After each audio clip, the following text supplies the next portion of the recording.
As the only candidate here that's actually created multiple jobs and multiple businesses, I think it's important to realize that there are a lot of barriers to entry. Those barriers to entry are very simple. We're not transparent, we're not welcoming, and I can speak of this from experience. You know, I actually told this story a couple of days ago, but I think it needs to be told again. We have another locale very close to us over in Fairfax City, where when you go there to open a business, the mayor calls you up and says, hey, thanks for coming. Then in the middle of the construction process, he calls you and says, how are things going? How can we improve? Then he calls you again and says, when's your opening? And then brings the entire city staff down to your opening. Now, that's leadership. That doesn't happen in Arlington. You know, it took me 4 years in selling EnviroCap before I got a meeting with 2 of the board members. And I love the board members. I think they do a great job and they're leaders in many areas, but we need true leadership in small business and entrepreneurship. We have to help to support our young entrepreneurs as well. I am the only one here that's probably of the right age to understand what it's like to be a creative class. You know, I know what it's like to get going. I know what it's like to actually have to sell your home, risk everything, put all on the line to make things happen. My message resonates with entrepreneurs because I've done it, and there's a lot of respect there built in. As soon as I meet another small business owner, there's an instant understanding of where they are and where they're trying to go.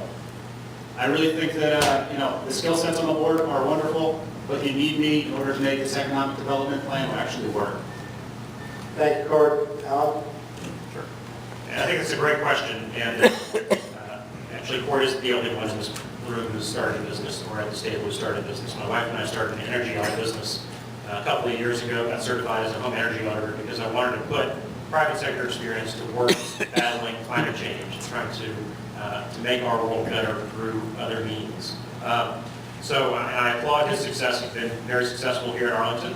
And I think my experience is both in that and trying to set up a business as well as I mentioned, Civic Association president, working with the Westover Beer Garden to help them get outdoor seating, to help them get through the process of understanding what the concerns and needs were of the community they serve, and working through that process to create what has truly been a great community space and a treasured place for our neighborhood now.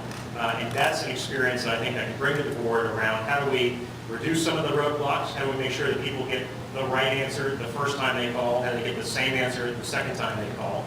Those are some of the challenges that I think that we can eliminate and help to remove for entrepreneurs in our community, and make sure that people feel like Arlington is a place where they want to come and do business, because we've got the most educated populace in the entire country. This is a great place to start a business. It's a great place to live, and that's why people want to be here. Thank you, Alan. Peter Tom?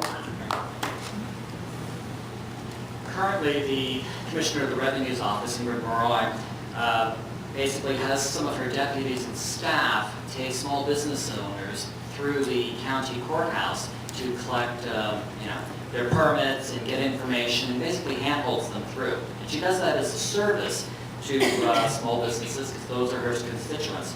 And that's fantastic, and I applaud her for doing that. But I think ultimately we need to streamline some of those regulatory processes that have been created to deal with larger impacts than that of a home-based business or 1 or 2 employee type operation.